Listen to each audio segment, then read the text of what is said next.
अस्सलाम वालेकुम दोस्तों। गुजरात से तल्लक रखने वाले चार नौजवान जो हंसी खुशी घर से निकलते हैं, लेकिन उन चार बदकिस्मतों को ये नहीं मालूम था उनका ये आखिरी सफर होने जा रहा है। दोस्तों आपको बता चलूं, 12 मई को गुजरात के इलाके से चार दोस्त जो कि गिलगित बल्चिस्तान घूमने के लिए जाते हैं, लेकिन उन्हें ये नहीं मालूम था कि उनकी मौत वहां पे उनका इंतजार कर रही है।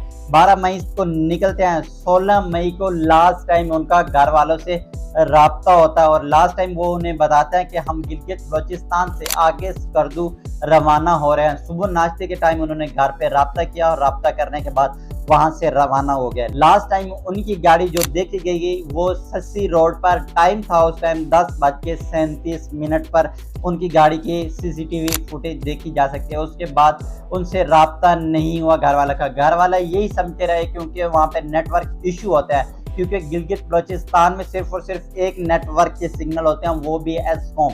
उसके अलावा कोई भी नेटवर्क वहाँ पे नहीं होता और उस नेटवर्क की भी नेट स्पीड नहीं होती, कहीं कहीं सिग्नल उसके भी मौजूद नहीं होते, जिसकी वजह से घर वाले यही समझते रहे कि हमारे बच्चे घूम रहे हैं किसी ऐसे इलाके में जहाँ पर सिग्नल नहीं है। 16 मई को ये लापता हुए। घर वाले 2 दिन तो वेट करते रहे। 2 दिन बाद 18 मई को उनकी तलाश के लिए घर वाले आखिरकार घर से निकलते हैं और देखना शुरू कर देते हैं आखिरकार हमारे जवान कहाँ गए। 4 के 4 दोस्त कहाँ गायब हो गए जिनका 2 दिन से कोई राब्ता नहीं हो। लेकिन घर वालों को तो ये नहीं मालूम था उनके वो चार दोस्त इस दुनिया में अब नहीं रहे। दोस्तों आपको इनके नाम बताता हूँ। एक का नाम वासिफ था, दूसरे का नाम उमैर, एहसान था, उस्मान और सुलमान। ये चारों दोस्त जो घूमने गए थे, लेकिन बदकिस्मतों को ये नहीं मालूम था कि उनका लास्ट सफर होता है। और इनमें से एक दोस्त 6 साल बाद इटली से वापस घर आया था और अपने दोस्तों को उसने बोला कि चलो चलते हैं, हमने काफ़ी टाइम एक दूसरे से दूर है,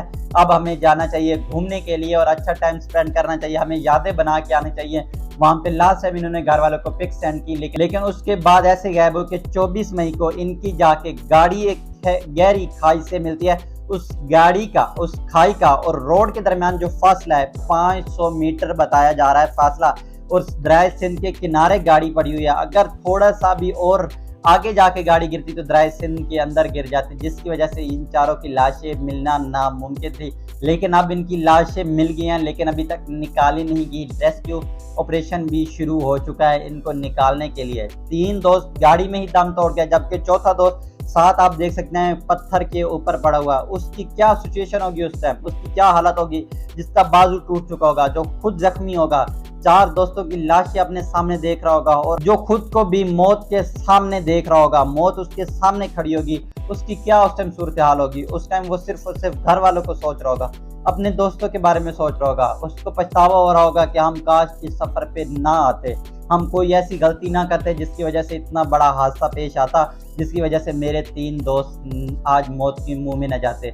और वो खुद भी उस टाइम तैयार था मौत के मुंह में जाने के लिए, क्योंकि 8 से 10 घंटे तक वो सिर्फ पत्थर पे पड़ा रहा। पत्थर पे पड़े रहने के बाद आखिरकार उसकी सांसों ने भी दम तोड़ दिए। जगलोट से स्कर्दू का जो सफर बताया जा रहा है 164 मीटर बताया जा रहा है। जगलोट से जहाँ से ये निकले थे स्कर्दू के लिए, वहाँ का जो सफर था 164 किलोमीटर था।